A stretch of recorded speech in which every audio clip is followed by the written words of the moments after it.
The biggest problem we had before was tyres grinding.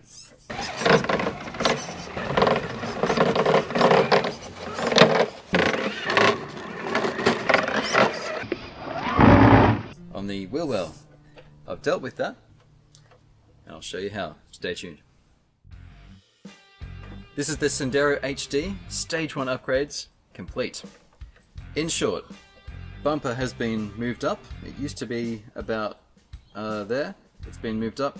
What I did was I swapped the front and the back mounts, and so now the bumper is sitting up inside what used to go down on the back here. I also took the sliders out from underneath and drilled some holes through and moved these on top. I had to cut off the little stumps, but now they are at the right height. I had to put some longer body posts in the front, and I had to raise the rear a little bit.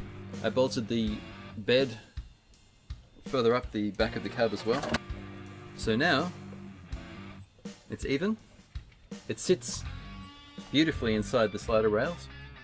It sits smack bang on the bumper itself, which is back as well. So our approach angle is now better than it was. This is a very lightweight body shell, and raising it almost a centimetre, it's not going to make a lot of difference.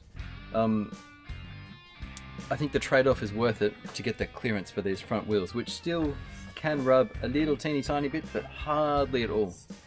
And the last thing I did was to add some wheels. These wheels are roughly, they're almost double the weight of the stock plastic wheels. What I'd prefer to do is to add a little bit of weight on the actual steering knuckle assembly itself, rather than to have it as rotational mass.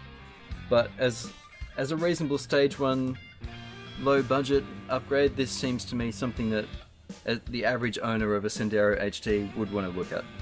Throw some wheels on, raise everything else, so some front body posts, which is a few dollars, and that's all you need to spend. Gearing I haven't touched, everything else is the same, but just having that difference in the height and a little bit of weight down low, that I think will be enough to make just the difference we need to get better performance on the rocks. So let's get it out there and see how it goes. It's just rough. I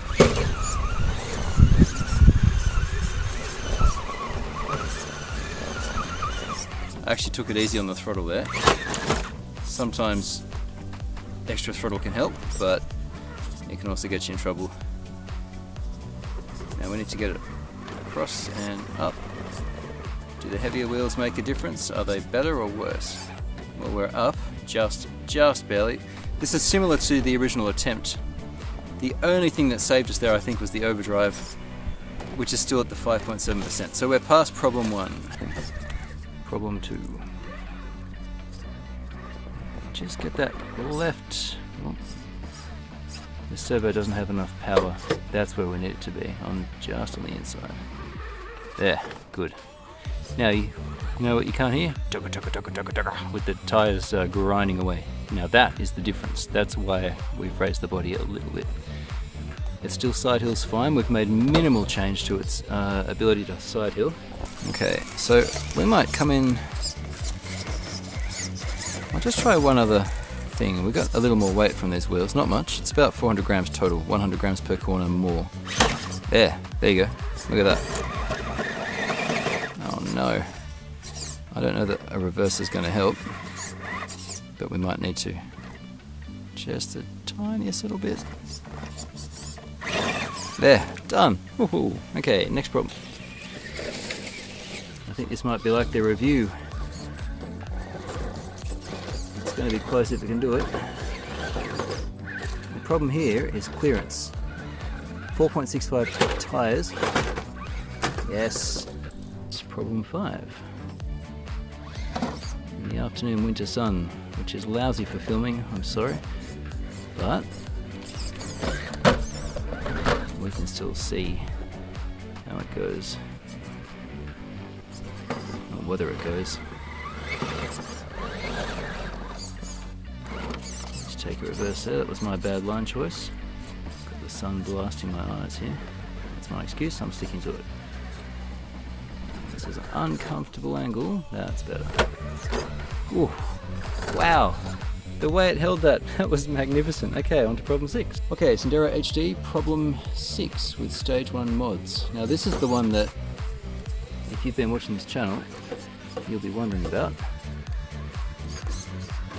Because this problem is cruel and unusually punishing. Come on. Yeah, I think a little more speed at the transition would have been advisable there. Yes! We made it! And we dropped. We're going to have one last attempt at that. It did actually get up, but then it fell. That was, there's this last moment of fine throttle that you need. And I'll tell you, for a moment there I was driving and I forgot about the camera. I was just really enjoying driving this thing on this problem. That's what this hobby's all about. It's so relaxing. Honestly, I can do this all day. Well, we didn't get any further that day. I didn't have a lot of time left, mind you, but I reckon with a few more attempts we could get the Sendero over that rock. So that's 5 out of 6, that's better than 4 out of 6. Clearly the mods have done the trick. So now we'll get it back to the bench and see if we can eke a little bit more performance out of this very capable platform. If you enjoyed this video or found it useful, please make sure you leave a like on this video. That helps me grow and it tells YouTube that what we're doing here is useful and that you'd like to see more of it. Thank you so much for watching to the end, and I'll catch you on the rocks next time. Cheers. I'll try and be kind to it.